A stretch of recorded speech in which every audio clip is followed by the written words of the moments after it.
Alors nous passons maintenant au paragraphe grand 4 de la leçon 5, à savoir les fonctions logarithmes.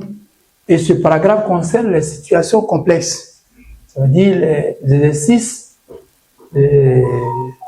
des situations de la vie, de la vie courante. Alors, le premier exercice, donc la première situation complexe, c'est à la fin de chaque mois, une entreprise de fabrication de boissons gazeuses fait le bilan de ses recettes du mois écoulé. Un ami du chef de l'entreprise, expert en finance et ancien professeur de mathématiques, ayant observé les chiffres sur l'évolution financière de l'entreprise, affirme que la recette de l'entreprise peut être modélisée par la fonction R telle que R de x égale à 3x, je vais encadrer 3x moins x multiplié par ln de 1 demi de x. Alors dans cette expression, on dit que x désigne le nombre de mois d'existence de l'entreprise et R de x la recette exprimée en millions de francs CFA. Alors le chef de l'entreprise, pour surmonter d'éventuelles difficultés que pourrait connaître l'entreprise, voudrait savoir le mois à partir duquel il pourrait avoir une baisse des recettes dans l'entreprise et dans l'optique d'accroître le capital d'investissement. Il te sollicite pour l'aider. Réponds à la préoccupation du chef de l'entreprise. Voici donc la situation complexe numéro 1. Nous allons passer. Alors, comme toute situation complexe, il y a une phrase introductive à la suite de laquelle on donne un plan du développement, un plan de calcul à effectuer. Donc on va dire, pour résoudre ou bien pour répondre à la préoccupation du chef de l'entreprise, je vais utiliser la fonction logarithme népérien. Donc on va écrire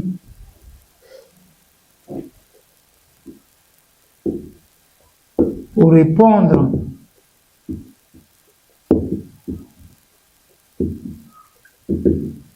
à la préoccupation du chef de l'entreprise,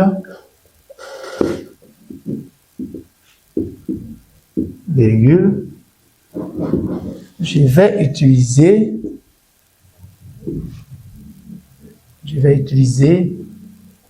la fonction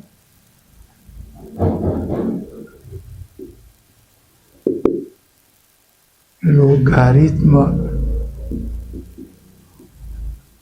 népérien.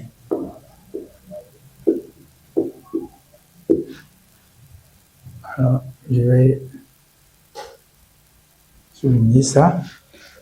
Pour cela, virgule. Alors, comme il s'agit dans l'exercice de savoir à quel moment il y aurait une baisse de recettes, ça veut dire que quand la recette va monter, naturellement, c'est dans ces conditions-là, c'est à ce moment-là que l'entreprise sera en train de produire des bénéfices, l'entreprise va se porter de mieux en mieux. Et quand il y a une baisse des recettes, alors il va avoir problème. Et en ce moment, le chef d'entreprise voudra anticiper en accroissant le capital d'investissement pour pallier cette difficulté, pour pallier ce problème-là. Et nous allons donc penser à l'étude de la variation de la fonction qui définit, qui modélise la recette. À quel moment cette fonction va croître, à quel moment va décroître, de sorte à voir le pic et puis voir à quel moment elle va chuter et puis prendre des précautions. Donc on va étudier les variations de la fonction recette. Donc on va calculer dans un premier temps sa dérivée. Donc premier tiret, déterminer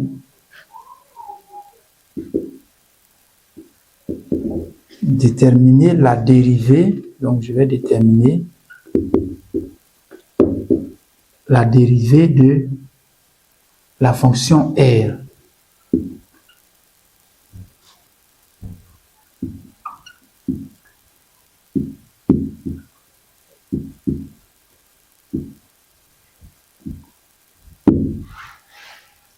deuxième tiret, je vais déterminer les variations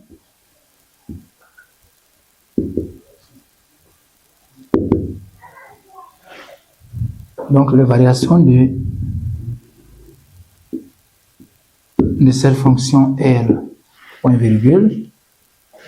Je vais dresser ensuite le tableau de variation de R.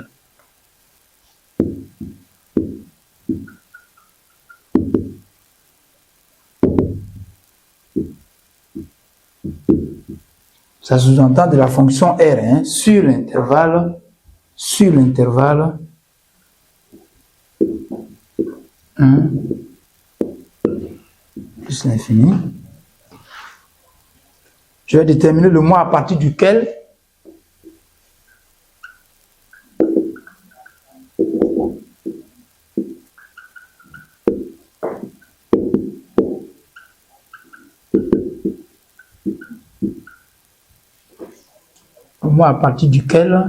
il y aura une baisse des recettes.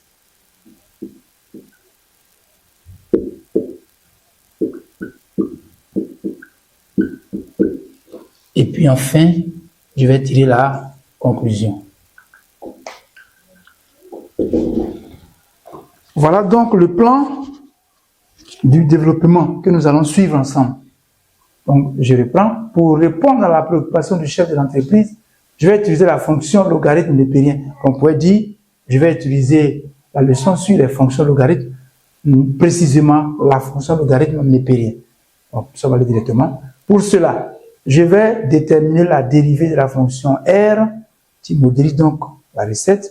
Je vais déterminer les variations de cette fonction.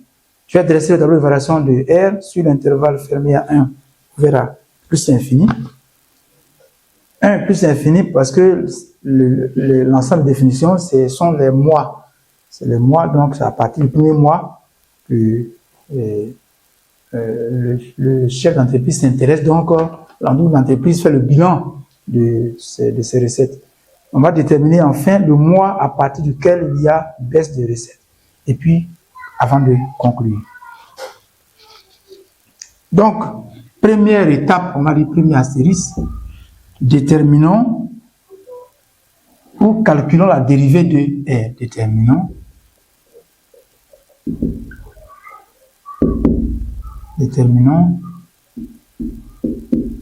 la dérivée de R. Donc, on va dire que R est dérivable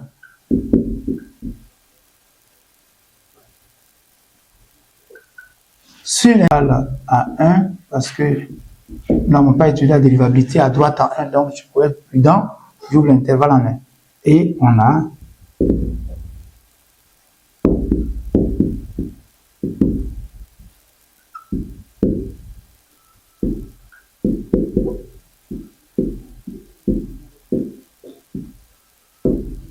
la dérivée de R, donc, c'est la dérivée de toute cette somme algébrique là. Donc, ça fait la dérivée de 3x qui est 3, moins. Alors là, nous avons un produit de deux fonctions. Donc, la dérivée de u fois v, ça fait la dérivée de u multiplié par v, plus u fois la dérivée de v. Donc là, ça fait 3. La dérivée de x, ça fait 1. 1 multiplié par ln de 1 demi de x, ça fait ln de 1 demi de x, plus x, facteur de la dérivée de u de x, de ln de u de x, ça fait u' de x, donc ça fait la dérivée de 1 demi de x, qui donne 1 demi, sur 1 demi de x. Voilà. Donc, je reprends que là, c'est une dérivée de la composée de deux fonctions, à savoir ln de u de x. Lorsque nous dérivons cette fonction-là, ça nous donne u' de x sur u de x. Et comme notre u de x, c'est 1 demi de x, ça va nous donner la dérivée de 1 demi de x, qui est donc 1 demi, divisé par 1 demi de x, qui est notre u de x. Voilà pourquoi on obtient cette relation. Et donc, on continue le calcul, ça nous fait 3 ici, moins ln de 1 demi de x. Alors, je garde mes crochets d'abord, plus. Alors ici, je vais simplifier la grande fraction là par 1 demi. Et il va rester finalement 1 sur x. Donc, x facteur de 1 sur x. Ce qui fait 1. Donc là, ça nous fait 3 moins ln de 1 demi de x, moins, le moins va venir intervenir, ça va faire moins 1. Ce qui nous donne 2 moins ln de 1 demi de x. Voici donc la dérivée de r de x.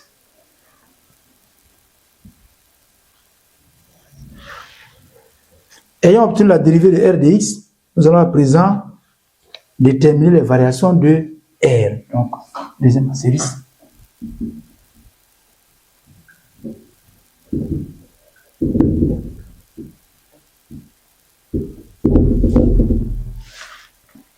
Alors ici, nous allons d'abord trouver le signe de la dérivée. Donc le 0 de la dérivée, on va dire que r prime de x égale à 0, si et seulement si 2 moins ln de 1 demi de x est égal à 0. Autrement dit, ln de 1 demi de x égale à 2. C'est-à-dire que ln de 1 demi de x égale à 2 fois ln de e. Nous transformons donc l'équation pour la ramener sous la forme ln de a égale à ln de b. Donc ça nous fait ln de 1 demi de x égale à ln de e au carré, ce qui nous permet d'écrire que 1 demi de x égale à e au carré, soit encore x égale à 2 fois e au carré. Alors ici, voici le 0 de e. Bien entendu, il faut préciser que l'ensemble des validités de l'équation, c'est l'intervalle des nombres strictement positifs. Parce qu'il faut que 1 demi de x soit positif, c'est-à-dire x demi doit être strictement positif.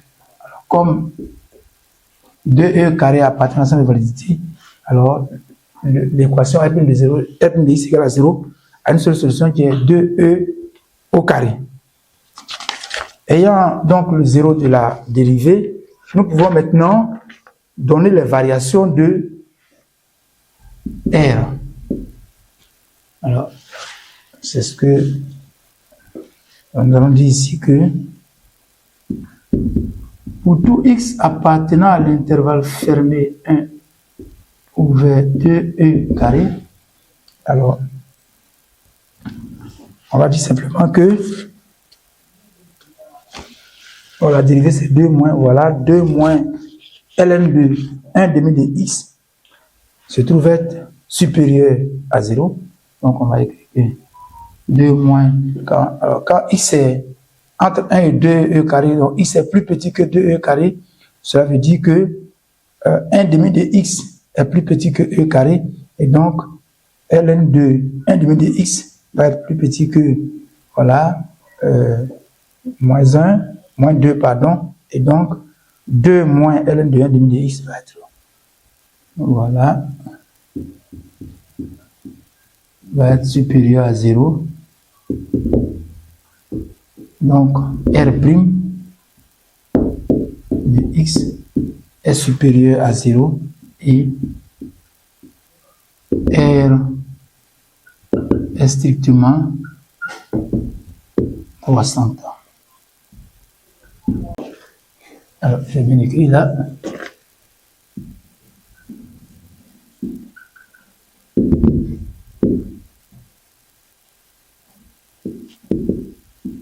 Pour tout x élément de l'intervalle ouvert 2e carré plus l'infini, alors par analogie là, là, on va avoir x supérieur à 2e carré, donc 1 demi de x va être supérieur à e carré.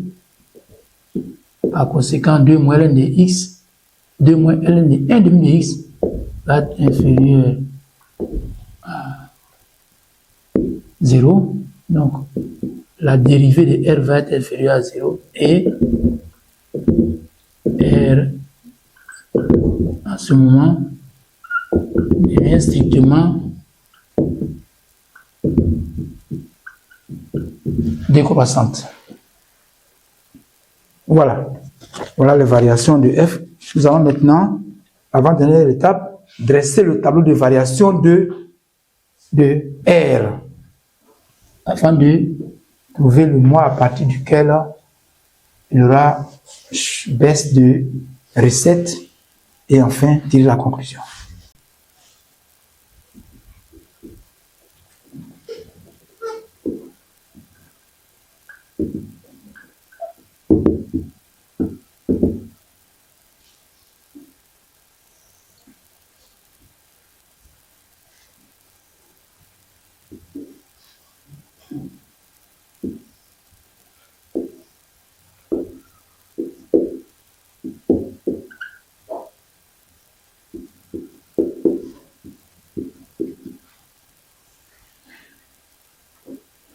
Alors, on dit que la dérivée admet un zéro unique qui est 2e carré et à gauche, la dérivée, à gauche de 2e carré, la dérivée est positive, alors qu'à droite, elle est négative.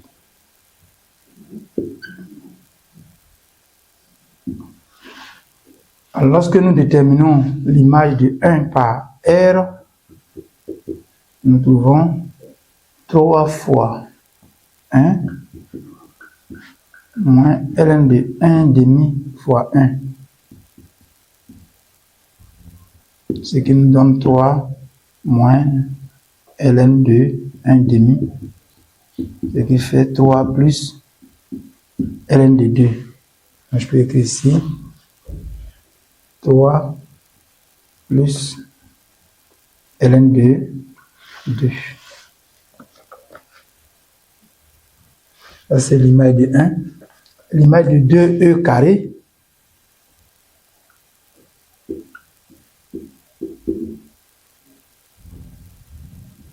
ça fait 3 facteurs de 2e au carré moins ln de 1 demi de 2e au carré.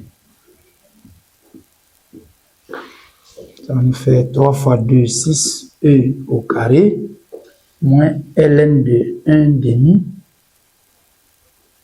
fois 2. Donc, 2 fois 1 demi, ça fait 1. Donc, ça devient ln de e au carré. Donc, ici, ça va nous donner 6e au carré moins 2 ln de e.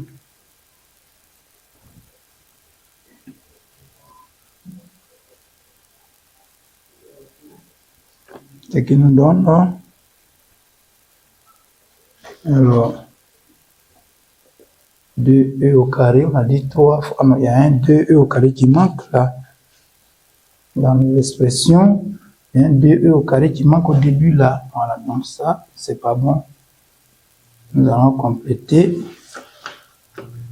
ça fait plutôt x, donc 2e au carré, multiplié par ln de 1 demi, multiplié par 2e au carré, voilà, voilà. Donc ici, ça va nous donner moins 2e au carré, ln de 1 demi fois 1, ça fait 1 demi fois 2, ça fait 1. Donc voilà. Et donc ln de e carré, ça fait 2 ln de e. Donc ici, ça nous fait, voilà. Ah, attention là. Ça nous fait 2, donc ça fait, voilà, ok, donc le 2 va sortir, ça va faire 2 fois 2, ça fait 4 e carré fois ln de e, c'est bon, donc ça fait 6 e carré moins 4 e carré, finalement ça nous donne 2e au carré. Donc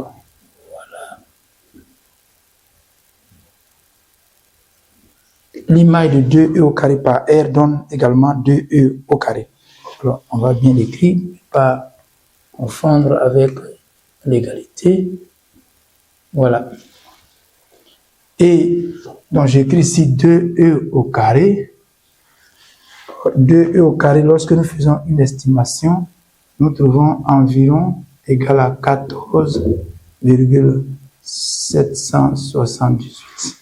C'est la valeur approchée de 2e au carré. Donc je vais écrire ici 14,778. Donc nous nous rendons compte que cette valeur-là est comprise, on peut l'encadrer par 2 entiers. Elle est plus grande que 14 et plus petite que 15. Donc on va dire simplement que c'est après cette valeur-là qu'il y aura baisse de recette. Et parce qu'avant, la recette ne fait que croître pour atteindre son pic en 2e carré et à partir de 2e carré, donc 14 778 000, la recette va diminuer. Et là, ce sera à partir du mois suivant, donc à partir du 15e mois. On va donc dire que l'entreprise va enregistrer une baisse de ses recettes à partir du 15e mois. Donc, conclusion.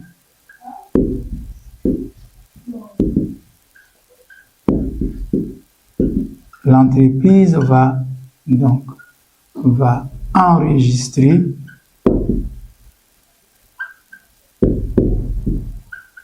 une baisse de ses recettes à partir du 15e mois. Voilà. À partir du 15e mois. Voilà donc, le chef de l'entreprise peut savoir désormais à partir de quel mois prendre des précautions pour pallier, n'est-ce pas, le problème de la baisse des recettes. Voilà, chers amis, voilà la première situation complexe. On va se revoir la prochaine fois pour faire d'autres exercices sur la situation complexe afin de donc mettre un terme à cette leçon. Merci beaucoup et au revoir.